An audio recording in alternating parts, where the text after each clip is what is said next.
cares about this issue.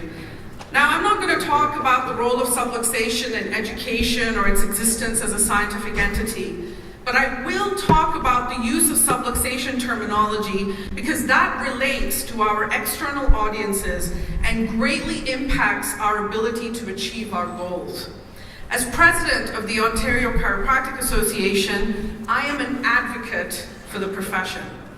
My job and that of my organization is simple and straightforward: to advance the understanding and use of chiropractic. How we present the profession to our various stakeholders matters a great deal.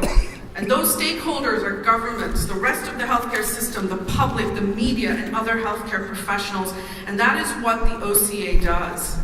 I can tell you that the use of subluxation terminology does not help us. In 2005, the WFC agreed upon a public identity statement for chiropractors as the spinal healthcare experts in the healthcare system. 2 parts: spinal healthcare experts and in the healthcare system.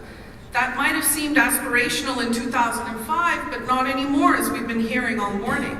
In Ontario, at least, with our theoretically universal healthcare system, there are new and developing government initiatives aimed at improving back pain, neck pain, and all MSK management across the healthcare system. Chiropractors are an integral part and sometimes the central part of these evolving programs, and there will be huge opportunities over the next decade. This health system integration, as envisioned by the WFC Public Identity Statement, will lead to increased utilization. And we've been hearing all morning what an incredible opportunity chiropractic has been given.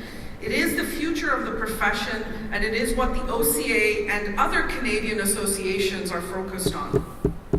You know, in the past, an individual chiropractor's world could in fact revolve around just him and her in that solo, isolationist practice. But the system is changing. And if the profession aspires to be in the healthcare system, we cannot expect the whole healthcare system to adapt its thinking, principles, beliefs, and structures to accommodate us. It's just not going to happen. But that is exactly what we are trying to do when we explain chiropractic on the basis of subluxation. Defining ourselves this way is simply counterproductive. It might be unique, but then so is the dodo bird. And as one of our colleagues this morning put it, we will become separate and extinct. The WFC public identity is not a wish, it is a goal. And the thing about goals is you have to decide how to achieve them. Every public opinion or stakeholder poll ever done tells us that chiropractic has a credibility problem. In Ontario, at least, we hear things like, some chiropractors are great, but some do things that are unscientific, not evidence-based, and out of scope. And chiropractors are scam artists, just out to make money. Whether we think these criticisms are justified or not is irrelevant. They are a part of our reality. Our biggest problem stems from the perception that some chiropractors are only profit rather than patient-focused, that there are good and bad chiropractors. And you know what? It's true. It is a fact, and we have to face it. This is what the market is saying about us.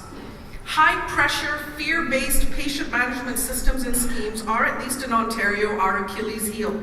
We refer to it as our DNA issue, and they will not go away unless we address them.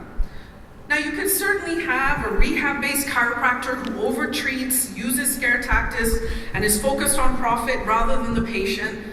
And when a subluxation-based practitioner does this, chiropractors blame it on the subluxation-based philosophy of the chiropractor. But everyone outside the profession does not care or see the subluxation issue.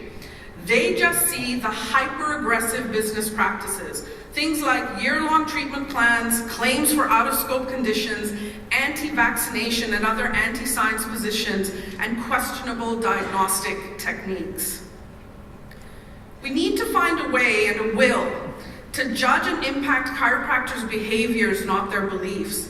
Practice behaviors are tangible, observable, and measurable. Beliefs are not, and beliefs are almost impossible to change. Practice behaviors can be judged against quality indicators, evidence, patient outcomes, and standards. That is what we need to focus on. Let's establish our cultural authority as MSK and spinal healthcare experts in the healthcare system. And let's once and for all stop focusing on our own navels. Thank you.